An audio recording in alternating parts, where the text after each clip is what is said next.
Assalamualaikum warahmatullahi wabarakatuh. Selamat datang kembali di channel Mini GK.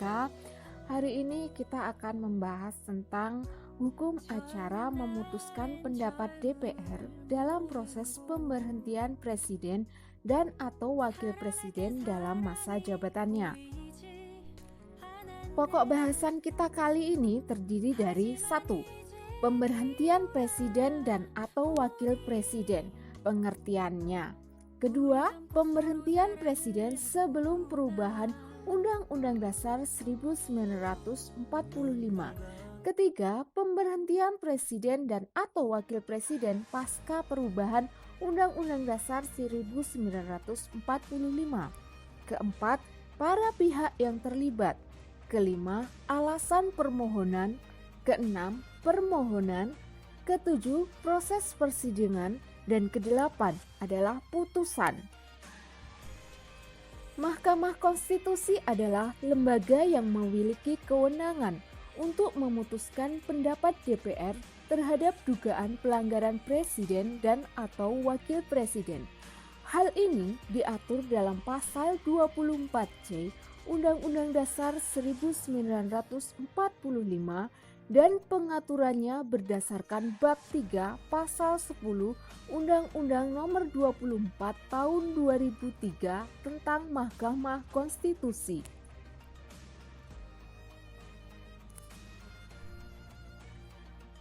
Bab pertama, pengertian pemberhentian presiden dan atau wakil presiden. Pemberhentian presiden disebut sebagai pemakzulan. Pemakzulan bisa diartikan sebagai proses pendakwaan dari badan legislatif kepada badan tinggi negara. Pemakzulan adalah proses pemberhentian seorang pejabat publik dalam masa jabatannya atau sebelum masa jabatannya berakhir. Yang dimaksud dengan dugaan pelanggaran oleh presiden dan atau wakil presiden menurut Undang-Undang Dasar adalah sebagaimana diatur dalam pasal 7A dan pasal 7B Undang-Undang Dasar 1945. Bab 2. Pemberhentian presiden sebelum perubahan Undang-Undang Dasar 1945. Sebelum perubahan Undang-Undang Dasar 45, pemberhentian presiden dan atau wakil presiden tidak diatur dalam batang tubuh. Pasal Undang-Undang Dasar saat itu hanya mengatur terkait pemilihan presiden dan wakil presiden oleh MPR dengan suara terbanyak dan mengatur perkara penggantian jabatan presiden oleh wakil presiden dalam hal presiden mangkat, berhenti, atau tidak dapat melakukan kewajibannya dalam masa jabatannya. Menurut ketetapan MPR nomor 3 MPR 1978 yang menyatakan bahwa presiden dapat berhentikan dalam masa jabatannya dengan alasan presiden sungguh melanggar haluan negara yang ditetapkan oleh Undang-Undang Dasar atau oleh Majelis Rakyat. Bab 3. Pemberhentian presiden dan atau wakil presiden pasca perubahan Undang-Undang Dasar 1945. Pemberhentian presiden dan atau wakil presiden diatur secara khusus dengan istilah dapat diberhentikan dalam masa jabatannya sesuai dengan pasal 77A, pasal 7B serta pasal 24C ayat 2 Undang-Undang Dasar 1945. Berdasarkan pasal 7A dan pasal 7B Undang-Undang Dasar 1945, maka proses pemberhentian presiden dan atau wakil presiden terjadi melalui 3 tahapan. Tahapan di DPR, tahapan di MK, tahapan di MPR. Bab keempat, para pihak. Yang pertama adalah pemohon. Dalam hal ini DPR bertindak sebagai pemohon. Yang selanjutnya presiden dan atau wakil presiden, meski tidak disebut sebagai termohon, tetapi posisi mereka adalah sebagai termohon. Bab 5. Alasan permohonan. Pasal 7A Undang-Undang Dasar 1945 ada dua alasan permohonan pemberhentian presiden dan atau wakil presiden. Pertama, adanya pelanggaran hukum. Kedua, tidak lagi memenuhi syarat sebagai presiden dan atau wakil presiden menurut Undang-Undang Dasar 1945. Bab 6. Permohonan. Permohonan ditandatangani oleh pemohon atau kuasa hukumnya dalam 12 rangkap.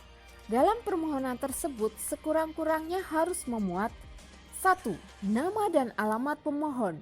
2. Uraian mengenai perihal yang menjadi dasar permohonan.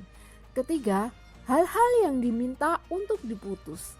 Keempat, alat bukti yang mendukung.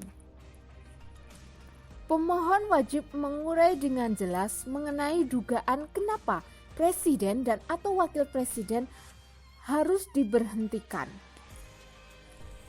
Pemohon dalam hal ini adalah DPR harus juga menyertakan keputusan DPR dalam proses pengambilan keputusan mengenai pendapat DPR sebagaimana dimaksud pasal 7B Undang-Undang Dasar 1945, risalah dan atau berita acara rapat DPR.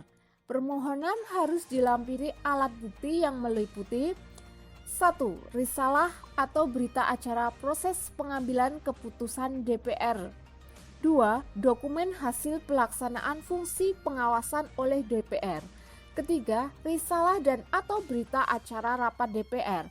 Keempat, alat-alat bukti mengenai dugaan pelanggaran hukum. Bab ke-7. Proses persidangan. Persidangan dilakukan oleh pleno hakim MK yang dihadiri sekurang-kurangnya 7 hakim konstitusi dan dipimpin oleh Ketua Mahkamah Konstitusi. Persidangan ditentukan melalui 6 tahapan, yaitu tahapan pertama, sidang pemeriksaan pendahuluan. Tahapan kedua, tanggapan oleh presiden dan atau wakil presiden.